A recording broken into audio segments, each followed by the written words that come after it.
విశ్వదర్పణంకు స్వాగతం. మీకు ఈ కథనాన్ని అందిస్తున్నది వెంకట ఉత్తర. నవంబర్ 11వ తేదీ మంగళవారం నాడు మహారాష్ట్ర మాజీ ముఖ్యమంత్రి, శివసేన ప్రధాన నాయకుడు అయిన ఉద్ధవ్ ఠాకరే పబ్లిక్ ర్యాలీ కోసం యవత్మార్ అనే ప్రాంతానికి వెళ్ళగా వెంటనే ఈసీ అధికారులు ఆయన హెలికాప్టర్ను, బ్యాగులను తనిఖీ చేయాలని చెప్పారు. ఇది ఉద్ధవ్ ఠాకరే మరియు ఎలక్షన్ కమిషన్ అధికారుల మధ్య వాగ్వాదానికి దారితీసింది. ఠాకరే ముందు మిమ్మల్ని మీరు పరిచయం చేసుకోండి అని వారిని అడిగారు.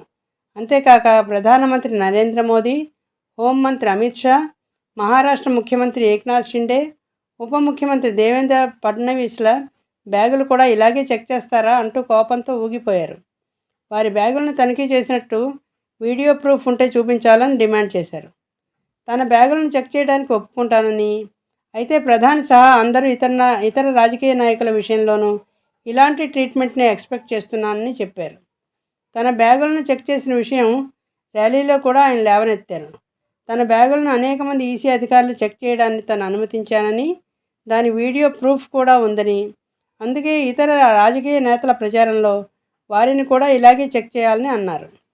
ఇప్పటి నుంచి ఎవరి బ్యాగ్నైనా చెక్ చేస్తే ఆ అధికారి ఐడెంటిటీ కార్డును తనిఖీ చేస్తామని, వాళ్ళ పేర్లు, వాళ్ళ పోస్ట్ ఏమిటో కూడా నోట్ చేస్తామని చెప్పారు.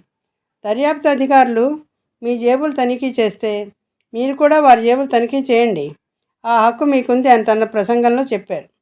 తనను తనిఖీ చేసిన అధికారులపై తన కోపం లేదని అన్నారు. అయితే ఈసీ అధికారులు మాత్రం ఉద్ధవ్ హెలికాప్టర్ను, బ్యాగులను చెక్ చేయడం స్టాండర్డ్ ఆపరేటింగ్ ప్రొసీజర్ ప్రకారమే చేశామన్నారు.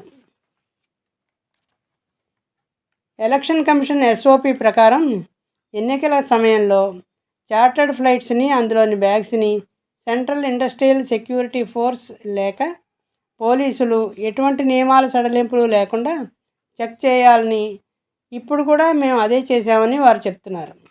ఉద్ధవ్ కోరినట్టు మిగతా రాజకీయ నాయకులను కూడా ఇలాగే చెక్ చేస్తారా లేదా అనే విషయంలో వేచి చూడాల్సిందే. మరి ఈ వీడియో మీకు నచ్చినట్టయితే లైక్ చేయండి, షేర్ చేయండి, సబ్స్క్రైబ్ చేయండి.